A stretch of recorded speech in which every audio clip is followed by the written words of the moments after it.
Olá, Shalom Shalom. Bem-vindo ao canal Temei a Deus e Dai-lhe Glória. Se você ama estudar as Escrituras com profundidade, dentro do contexto hebraico, já aproveita para curtir este vídeo, se inscrever no canal, ativar o sininho e, claro, compartilhar com alguém que também busca crescer espiritualmente. Vamos juntos mergulhar na palavra. Hoje nós começamos uma jornada muito importante, uma jornada que revela como o Eterno conduz sua aliança através da história, desde os primeiros patriarcas até a renovação anunciada pelo próprio Yeshua, o nosso Mashiach. E é justamente por ele que iniciamos este estudo. Quando Yeshua encontra a mulher samaritana, ele faz uma das declarações mais profundas de toda a Escritura. O Pai procura aqueles que o adorem em espírito e em verdade. Yohanan João 4, 23, 24.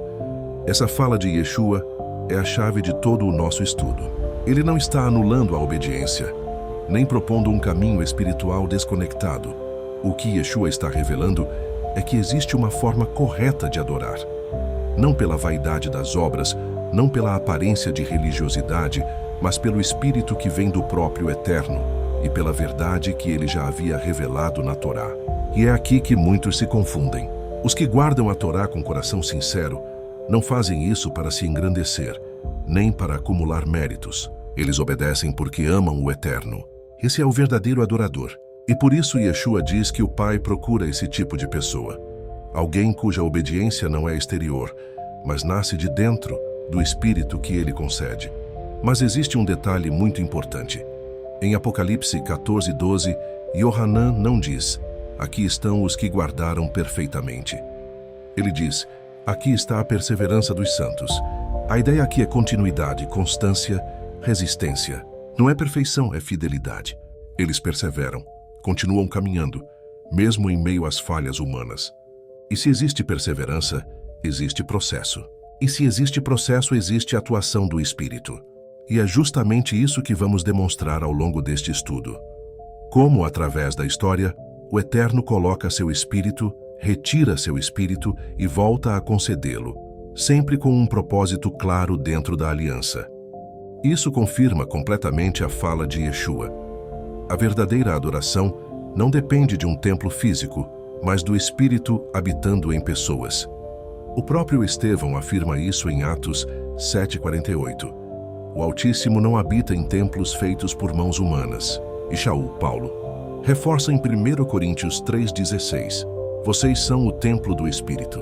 Ou seja, Yeshua estava revelando algo que os profetas já anunciavam, que a adoração verdadeira seria guiada pelo Espírito e que esse Espírito produziria obediência sincera, não imposição, não legalismo, mas aliança. Por isso, antes de olharmos a história completa, antes de observarmos como o Eterno derrama, retira e volta a derramar seu Espírito em diferentes gerações, precisamos entender esta base. O Espírito e a obediência caminham juntos. A verdade e a sinceridade caminham juntas. A fala de Yeshua não substitui nada.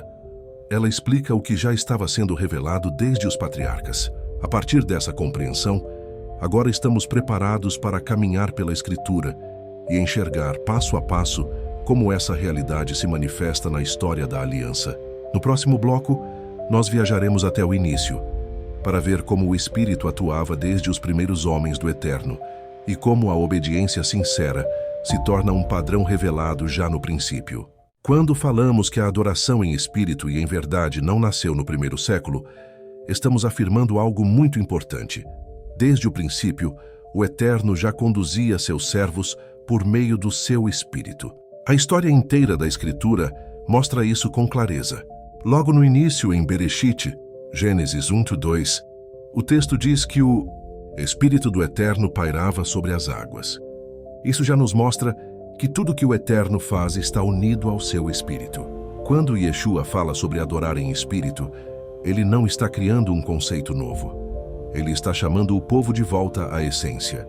Depois, quando chegamos a Gênesis 6:3, o Eterno declara: meu Espírito não agirá para sempre no homem.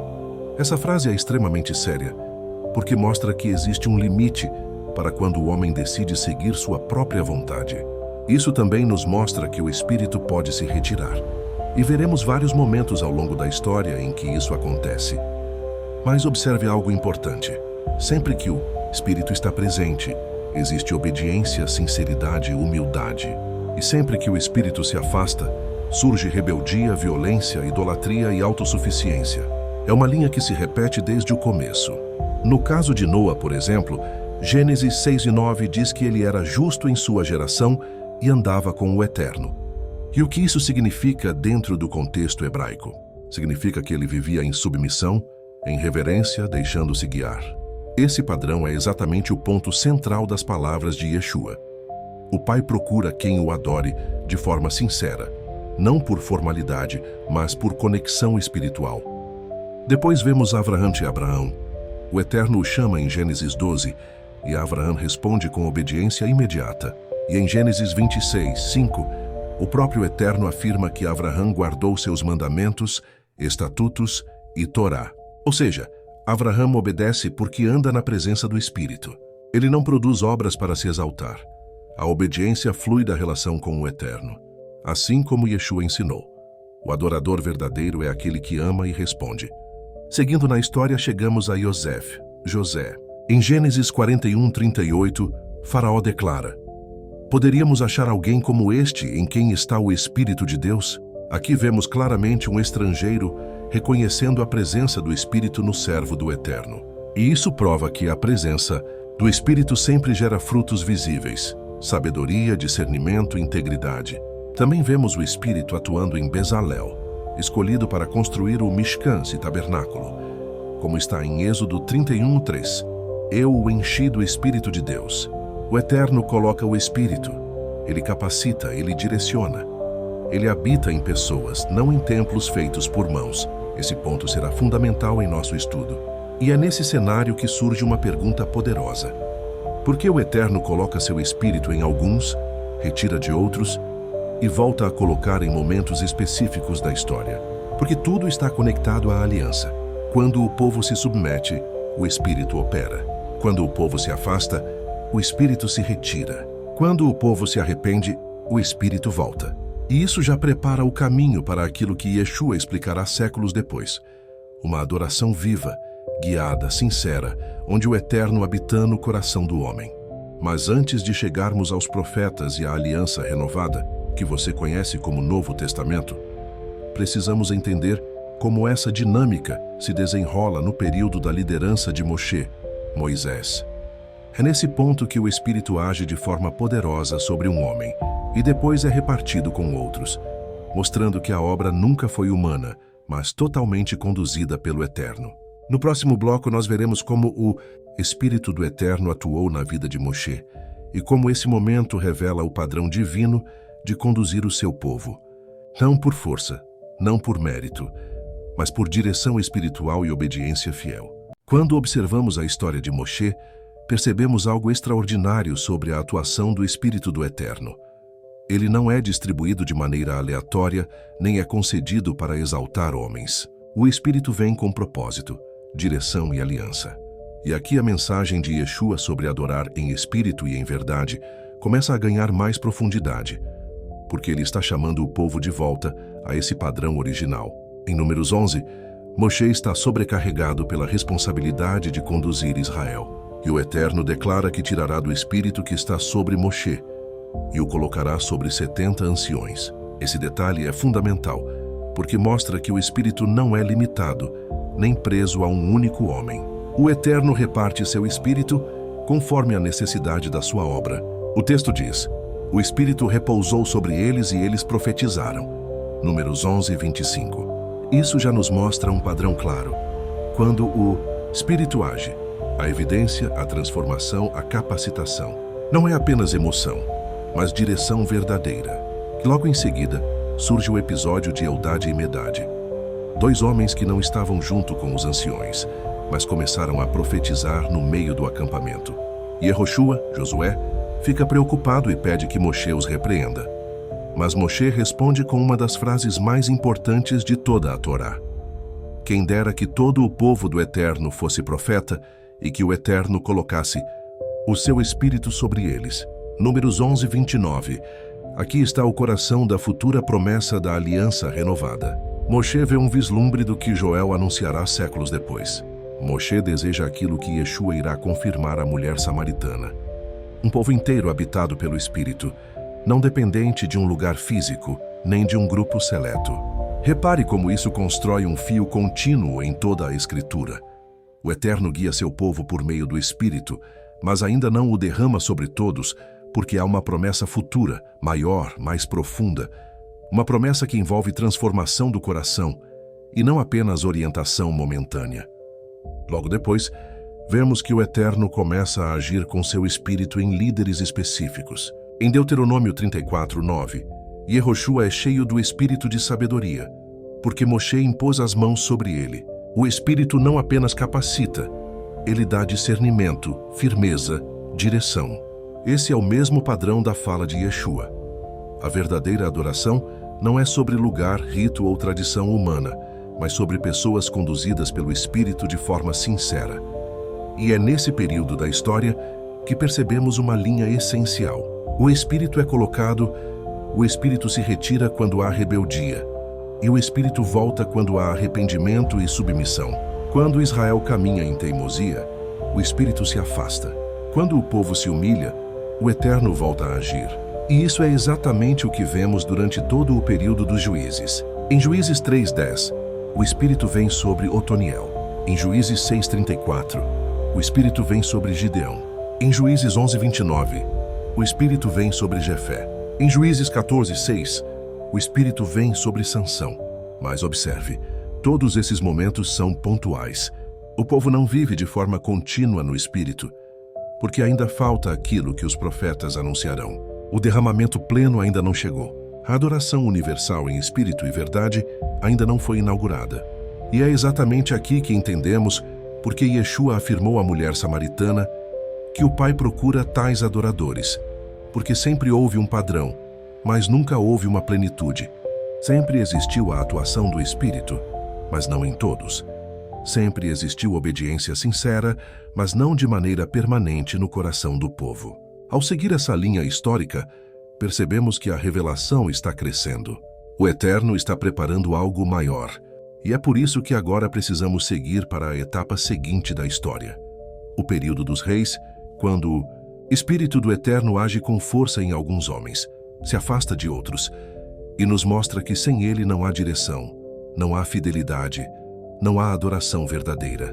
No próximo bloco, veremos esse movimento com clareza na vida de Shaul, o primeiro rei, Davi, e nos profetas, revelando como o Espírito se move, se retira e aponta para a necessidade de uma aliança renovada no futuro. Quando chegamos ao período dos reis, vemos claramente como a presença do Espírito do Eterno determina o rumo da liderança, da obediência e do próprio destino de Israel. É aqui que o padrão se torna ainda mais evidente. Quando o Espírito está sobre o homem, há direção. Quando o Espírito se retira, tudo se desmorona. E esse ciclo prepara o caminho para a promessa maior anunciada pelos profetas. O primeiro grande exemplo é o rei Shaul. Em 1 Samuel 10:6, o profeta Shemuel declara a ele: "O Espírito do Eterno virá sobre ti." E logo depois o texto afirma que Shaul torna-se outro homem. Isso mostra que a transformação verdadeira vem do Espírito, não da capacidade humana. Enquanto o Espírito está sobre ele, Shaul age com humildade, sabedoria e autocontrole. Mas em 1 Samuel 15, quando Shaul desobedece parcialmente a ordem do Eterno, algo grave acontece. No capítulo 16:14 lemos: "O Espírito do Eterno se retirou de Shaul." Esse detalhe é outro ponto central do nosso estudo, porque prova que o Espírito não permanece onde há rebelião contínua, orgulho e dureza de coração. Quando o Espírito se retira, Shaul perde discernimento, perde equilíbrio, perde direção, exatamente o oposto daquilo que Yeshua descreve como adoração em espírito e em verdade. E é nesse momento que David entra em cena. Em 1 Samuel 16:13 o texto afirma: "O Espírito do Eterno se apoderou de Davi desde aquele dia em diante." A expressão "desde aquele dia em diante" é muito poderosa.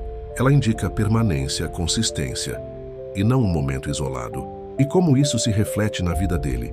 Davi demonstra arrependimento, quebrantamento, sinceridade, busca constante. É por isso que ele é chamado de homem segundo o coração do Eterno. 1 Samuel 13:14. Repare como aqui vemos novamente a conexão entre espírito e obediência. Não se trata de perfeição, mas de sinceridade. Quando Davi peca, ele não tenta justificar. Ele se quebra diante do Eterno. Em Salmo 51:11, Davi clama: "Não retires de mim o teu espírito." Ele entende que a presença do Espírito é mais importante do que qualquer vitória, qualquer título, qualquer conquista. E essa postura revela exatamente o que Yeshua ensinou. O Pai busca aqueles que o adoram com verdade, com autenticidade. Depois vemos outros exemplos. Em 2 Crônicas 15:1, o Espírito vem sobre Azarias. Em 2 Crônicas 20:14, o Espírito vem sobre Jaziel para instruir o povo diante de uma batalha impossível. Perceba o padrão. Quando o Espírito fala, a direção. Quando o Espírito age, a ordem. Quando o Espírito opera, o povo volta ao caminho. Mas também vemos o oposto. Sempre que Israel se afasta do Eterno, o Espírito não se manifesta. Sempre que o povo segue a idolatria, a opressão e a injustiça, o Espírito não encontra lugar para habitar. E isso cria um vazio espiritual que se prolonga durante séculos até o surgimento dos profetas. E é justamente nesse período profético que a revelação começa a crescer como nunca antes. O Eterno fala através de Jeremias, Ezequiel e Joel sobre um futuro em que o Espírito não virá apenas sobre reis, juízes ou profetas, mas sobre o seu povo como um todo. Não será momentâneo. Não será condicionado a um território. Não será restrito a uma classe específica de líderes. Será uma transformação interna, profunda e universal. Algo que apontará diretamente para a fala de Yeshua, a samaritana. O Pai está buscando adoradores em espírito e em verdade. Para compreendermos esse avanço profético, precisamos mergulhar nas 3 grandes promessas: Jeremias 31, Ezequiel 36 e Joel 2. Cada uma delas revela uma peça da mesma aliança renovada: a restauração do coração, a habitação permanente do Espírito e a adoração viva, não dependente de templo físico. No próximo bloco, nós vamos entrar exatamente nessas 3 promessas e entender como elas formam a base profética do que Yeshua declarou e do que se cumpriu no derramamento do Espírito conforme anunciado pelos profetas. Se esse estudo está abrindo o seu entendimento e te abençoando, curta este vídeo. Se inscreva no canal. Ative o sininho para receber os próximos estudos. Compartilhe com alguém que também precisa compreender essas verdades. Isso nos ajuda demais a alcançar mais pessoas e assim espalhar as verdades das Escrituras. Quando chegamos aos profetas, algo extraordinário acontece na revelação do Eterno. Até esse momento da história vimos que o Espírito vinha sobre homens específicos, líderes, juízes, profetas, reis. Vimos também que a obediência verdadeira está sempre ligada à presença do Espírito e que, quando o coração endurece, o Espírito se retira. Mas agora, nos profetas, o Eterno começa a anunciar algo muito maior, algo que mudaria completamente a forma de relacionamento entre ele e seu povo. A primeira grande promessa está em Jeremias 31, 31, 33. O Eterno declara que fará uma aliança renovada com a casa de Israel e com a casa de Judá. Não é uma nova religião, não é um novo povo, não é uma nova lei. É a mesma aliança, porém renovada em sua forma e profundidade. E qual é o centro dessa promessa? O Eterno diz: "Colocarei minha Torá dentro deles e a escreverei em seus corações." Isso significa transformação interna, não externa. Significa que a obediência deixaria de ser apenas um mandamento ouvido e passaria a ser uma inclinação natural do coração transformado. E como essa transformação acontece? Pela atuação do Espírito. Jeremias descreve a obra interna, a mudança do coração. Mas essa mudança só se torna plena com a promessa de Ezequiel. A segunda grande promessa está em Ezequiel 36, 26, 27. O Eterno declara: "Darei a vocês um coração novo, e porei dentro de vocês um espírito novo, e porei em vocês o meu espírito para que andem nos meus estatutos e guardem os meus juízos." Aqui o Eterno não apenas promete transformar o coração, ele promete habitar nele. Ezequiel deixa claro que é o Espírito do Eterno que torna o homem capaz de obedecer. Não é força humana, não é disciplina própria, não é religiosidade. É o Espírito trabalhando de dentro para fora. E é exatamente isso que Yeshua explicará mais tarde. O Pai busca adoradores que o adorem em espírito e em verdade, não pela aparência, mas por transformação real. A terceira promessa está em Joel 2, 28, 29. Aqui o Eterno anuncia algo ainda mais amplo. Derramarei o meu espírito sobre toda a carne. Essa é a promessa mais expansiva de todas. E ela não significa que todos os povos automaticamente receberiam o espírito, mas sim que a oportunidade seria universal. Não mais restrito a profetas, não mais restrito a reis, não mais restrito ao Mishkan ou ao templo. O Espírito estaria acessível a todos os que pertencem ao Eterno, a todos os que andam em seus caminhos, a todos os que o buscam com sinceridade. Exatamente a definição de adoradores em espírito e em verdade. Observe como essas três promessas se completam. Jeremias anuncia que a Torá seria escrita no coração. Ezequiel explica que isso aconteceria pela presença do Espírito dentro do homem. Joel revela que esse Espírito não seria limitado a um grupo específico, mas derramado de forma ampla sobre o povo do Eterno. E quando Yeshua conversa com a mulher samaritana, ele fala exatamente dentro desse contexto.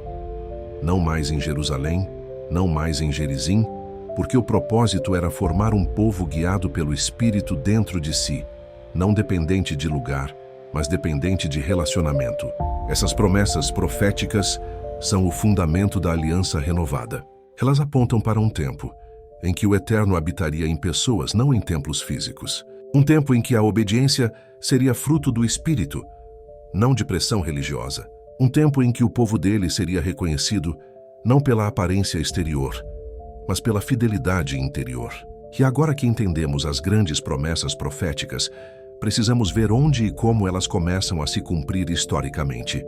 E isso nos levará diretamente para a fala de Yeshua, para a expectativa messiânica e para o momento em que o Eterno finalmente derrama seu Espírito de maneira plena sobre o seu povo. No próximo bloco, nós vamos observar como essas promessas começam a tomar forma no período do Segundo Templo, no ministério de Yeshua, e nas instruções que ele deu aos seus discípulos sobre a chegada do Espírito prometido. Agora vamos avançar para um ponto crucial da revelação. Entender por que a presença do Espírito não está condicionada a prédios, sistemas religiosos ou estruturas humanas, mas sim ao tipo de pessoa que o Eterno escolhe habitar.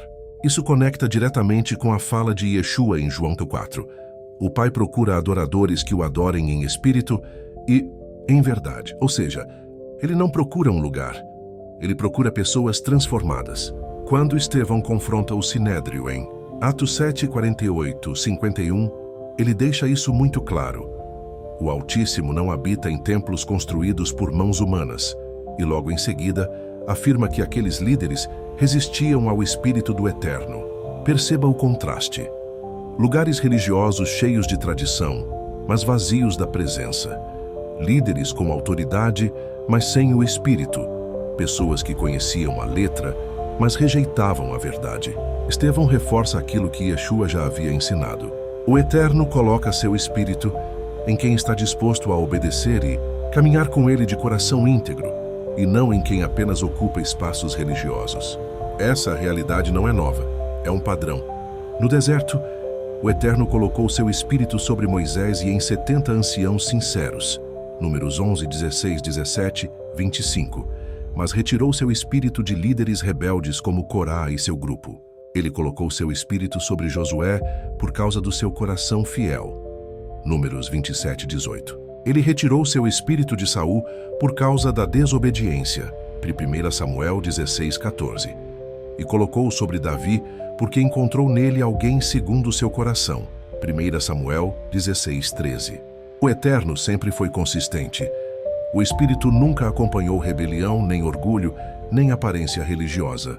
Por isso, quando Yeshua afirma que o Pai busca adoradores em espírito e em verdade, ele está resumindo toda essa realidade que vimos na Torá, nos profetas e nos escritos. A adoração verdadeira sempre foi uma combinação entre espírito e obediência. Não existe espírito sem submissão. Não existe verdade sem transformação. Não é apenas sentir algo espiritual. É caminhar em aliança com o Eterno e permitir que ele molde nossa vida. E é por isso também que os apóstolos confrontaram qualquer distorção da graça que anulasse obediência. Em Hebreus 10, 26, 29, o autor compara a rejeição da Torá com o desprezo ao Espírito da graça, mostrando que o Espírito não aprova uma vida que diz: estou livre para fazer o que quero. E em Tiago 2, 17 e 22, vemos que fé sem obras é morta, porque a verdadeira fé sempre produz obediência natural, fruto da presença do Espírito. Da mesma forma, não existe obediência verdadeira sem o Espírito. Ezequiel 36, 27 diz claramente: porei o meu Espírito dentro de vocês e farei com que andem nos meus estatutos. Não é força humana, não é perfeição, não é orgulho, é transformação de dentro para fora, é o Eterno nos capacitando a viver em verdade. Esse equilíbrio, Espírito e obediência, é exatamente o centro da fala de Yeshua. Ele não estava inaugurando algo completamente novo, mas revelando o propósito original desde Bereshit: formar um povo em quem ele habita, um povo que o conhece, que caminha com ele e que manifesta seu caráter.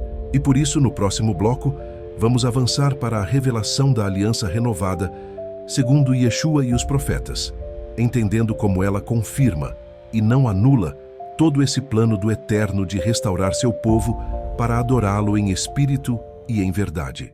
Agora vamos aprofundar a revelação profética que prepara o caminho para a aliança renovada. Uma aliança onde a presença do Espírito e a obediência caminham juntas como nunca antes. Os profetas perceberam que o problema do povo não era apenas falta de informação ou rigor religioso. Jeremias 17:9 já afirmava que o coração é enganoso, e por isso guardar a Torá apenas externamente nunca seria suficiente. Ezequiel 11:19 e 20 explica que o Eterno prometeu dar um coração novo e um espírito novo, removendo o coração de pedra e colocando um coração de carne, sensível, obediente, vivo. Essa promessa é repetida com ainda mais detalhes em Ezequiel 36, 26, 27, quando o Eterno diz: porei o meu espírito dentro de vocês e farei com que andem nos meus estatutos e guardem as minhas ordenanças. Essa é a chave. O Espírito não viria apenas para dar dons, emoção ou experiências. Ele viria para transformar o interior, corrigir o coração e produzir obediência genuína. A Torá não seria mais apenas externa, ela seria escrita no coração, como Jeremias 31:33 declara: imprimirei a minha Torá dentro deles. Yeshua não estava anulando esse processo. Pelo contrário, ele estava confirmando que chegou a hora desse plano se cumprir. É por isso que, quando Yeshua encontra a mulher samaritana, ele não fala de um novo formato religioso, mas de uma nova condição espiritual. Ele diz que o Pai busca adoradores em espírito e em verdade, porque o coração transformado e a vida de obediência seriam fruto do Espírito que seria derramado. Em João 7:37 e 39, Yeshua aponta para esse futuro dizendo: rios de água viva fluiriam do interior daqueles que crescem nele. E o texto explica que ele falava do Espírito que seria dado. Mas antes desse derramamento, outro ponto importante precisava ficar claro. O Eterno não habita em construções humanas. Ele habita em pessoas transformadas. Oséias 6:6 já dizia que o Eterno desejava misericórdia e conhecimento dele mais do que sacrifícios. Miqueias 6:6-8 ecoa esse mesmo pensamento. O Eterno busca justiça, fidelidade e humildade, não rituais vazios. Todo esse ensino prepara o cenário para o que viria com Yeshua. E quando chegamos ao livro de Atos, vemos isso acontecer de maneira poderosa. No capítulo 2, o Espírito é derramado e o povo passa a viver a Torá com entendimento e sinceridade de coração. No capítulo 4, todos são cheios novamente, mostrando que a presença do Espírito não é um momento isolado, mas um processo contínuo de capacitação. No capítulo 5, fica claro que o Espírito não habita onde há mentira ou aparência religiosa, como no caso de Ananias e Safira. No capítulo 10, o Espírito é derramado sobre os gentios tementes ao Eterno, como Cornélio, revelando que o Eterno estava reunindo um povo para si, não baseado em etnia, mas em fidelidade e busca sincera. Tudo isso reforça que a fala de Yeshua não era simbólica nem genérica. Era o coração da aliança renovada. Era o anúncio de que o Eterno formaria um povo, em quem ele mesmo habitaria. um povo guiado pelo seu espírito e firmado na sua verdade. E no próximo bloco, vamos aprofundar como os emissários, apóstolos, explicaram essa aliança renovada e como eles mesmos reforçaram que a presença do Espírito não invalida a Torá, mas confirma a vontade do Eterno na vida do seu povo.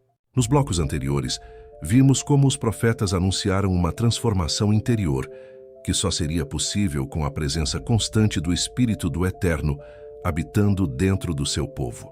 Agora vamos entender como os emissários de Yeshua, aqueles que andaram com ele e receberam diretamente suas instruções, explicaram essa aliança renovada com clareza e firmeza. Logo após a ressurreição, em João 20:22, Yeshua sopra sobre seus discípulos e diz: "Recebei o Espírito", apontando para o mesmo sopro que o Eterno deu a Adão em Gênesis 2:7. Esse gesto não é simbólico. Ele mostra que Yeshua está restaurando o plano original. O ser humano vivendo com o Espírito do Eterno, habitando dentro de si. E em Atos 1:8 ele reforça: "Vocês receberão poder quando o Espírito vier sobre vocês." Ou seja, a missão só seria possível se o Espírito estivesse presente. Quando o Espírito é derramado em Atos 2, o apóstolo Pedro não diz que algo novo e desconectado da história estava acontecendo. Pelo contrário, ele afirma: "Isto é o que foi dito pelo profeta Joel", Joel 2:28.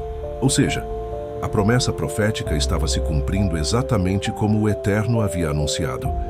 Derramamento do Espírito, capacitação para profetizar, transformação de jovens e idosos e a restauração da comunhão entre o Eterno e seu povo.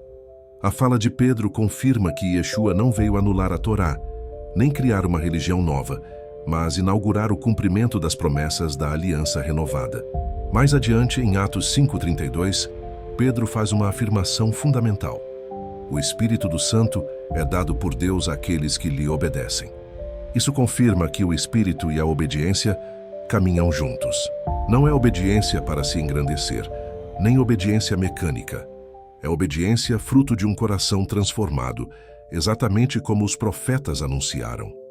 É o povo vivendo em espírito e em verdade, como Yeshua ensinou. O apóstolo Tiago reforça essa mesma linha quando afirma, em Tiago 1:22, que não devemos ser apenas ouvintes, mas praticantes da palavra. Em Tiago 2:17, ele diz que a fé sem obras é morta, mostrando que a vida no Espírito produz ações coerentes, justas e alinhadas com a vontade do Eterno. Isso não é salvação por obras. É confirmação da presença do Espírito transformando o interior. Já João, o discípulo amado, explica essa aliança renovada com profundidade. Em 1 João 2:3-6, ele afirma que aquele que diz que permanece em Yeshua deve andar como ele andou. E no versículo 27, João explica que a unção, referência clara ao Espírito, ensina, corrige e guia o servo do Eterno. Ou seja, a verdade escrita no coração, prometida por Jeremias, se torna real na vida do discípulo por causa da presença do Espírito. Paulo também segue essa mesma linha, sempre citando a Torá e os profetas. Em Romanos 8:1-9, ele explica que aqueles que têm o Espírito andam segundo o Espírito, vivendo justiça, disciplina, domínio próprio e uma vida que agrada ao Eterno. E no verso 4 ele afirma que o propósito dessa vida no Espírito é cumprir em nós a justiça da Torá. Ou seja, o Espírito capacita o que a carne não consegue realizar sozinha. A Torá não é abolida, ela é finalmente vivida com sinceridade. Por isso, quando Yeshua diz à mulher samaritana que os verdadeiros adoradores adoram em espírito e em verdade, ele não está estabelecendo uma adoração emocional nem superficial. Ele está descrevendo o cumprimento da aliança renovada.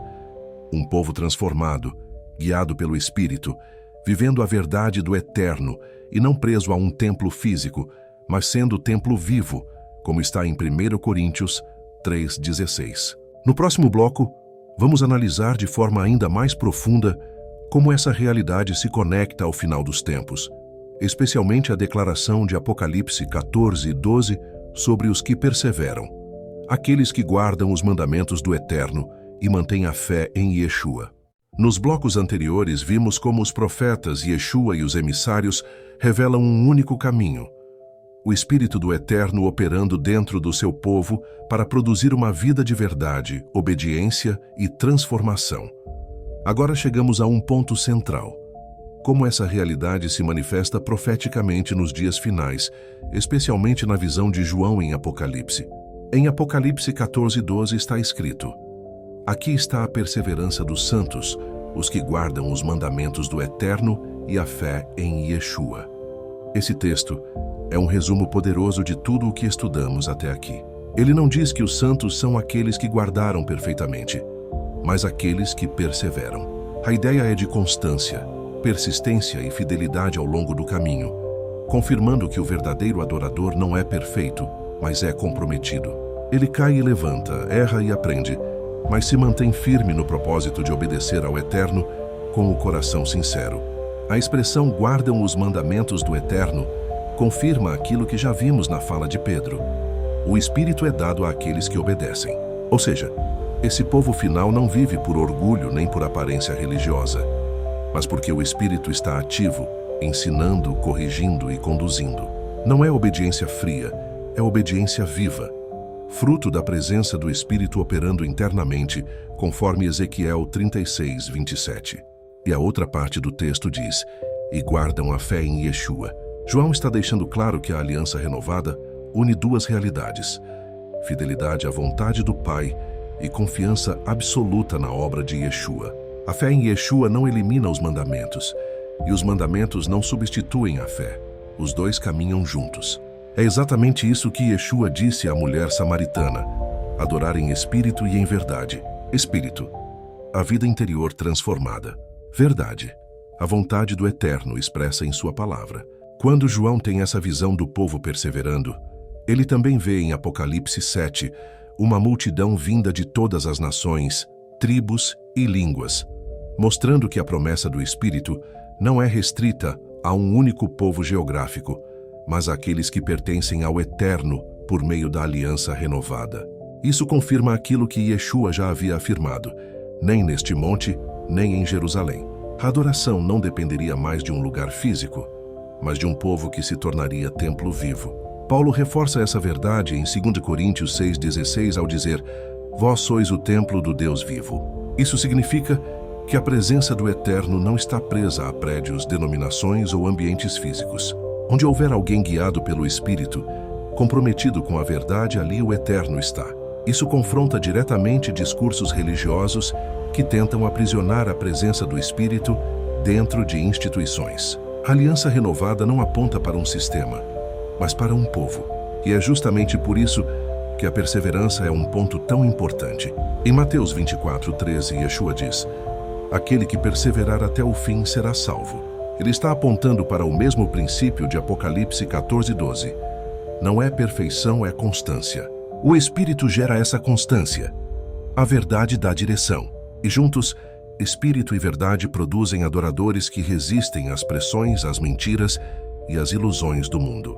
Por isso, o povo descrito no final dos tempos é o resultado direto do que Yeshua ensinou à mulher samaritana.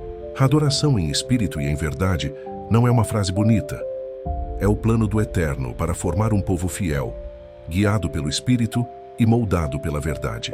No próximo bloco, vamos mergulhar na ligação profunda entre esse povo perseverante e o cumprimento final da promessa feita aos profetas, a restauração plena, a redenção final e o papel do Espírito nesse processo. Ao longo de todo este estudo, caminhamos pelas Escrituras para compreender o que significa adorar o Eterno em espírito e, em verdade, exatamente como Yeshua ensinou à mulher samaritana. Ele revelou que o Pai busca um tipo específico de adorador, alguém transformado internamente, guiado pelo Espírito e alinhado com a verdade do Eterno, não preso a lugares físicos, tradições humanas ou estruturas religiosas. No início de tudo, vimos que Adão recebeu o fôlego e o espírito do próprio Criador, vivendo em perfeita harmonia com ele. Mas por causa da corrupção humana, o Eterno declarou que não contenderia para sempre com o homem e retirou seu espírito, gerando uma ruptura profunda no relacionamento entre o Criador e a humanidade. A partir desse momento, a presença divina se tornou limitada.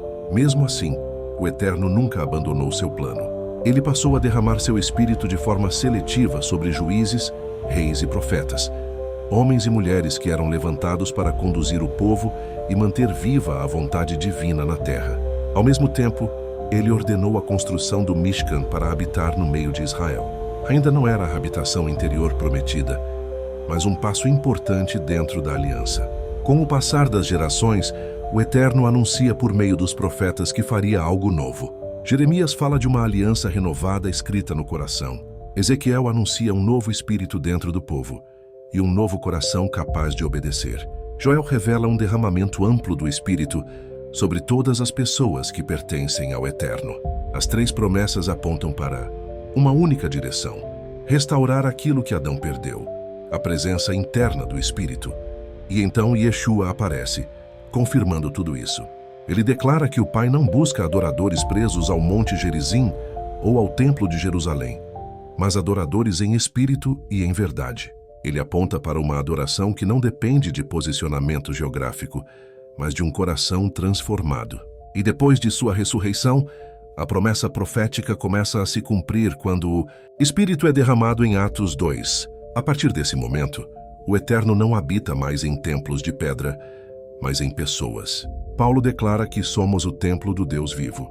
O Espírito passa a capacitar o povo a viver a verdade, a obedecer com sinceridade, não por religiosidade ou orgulho, mas porque o Espírito escreve a vontade do Eterno dentro do coração. A obediência deixa de ser peso e passa a ser fruto.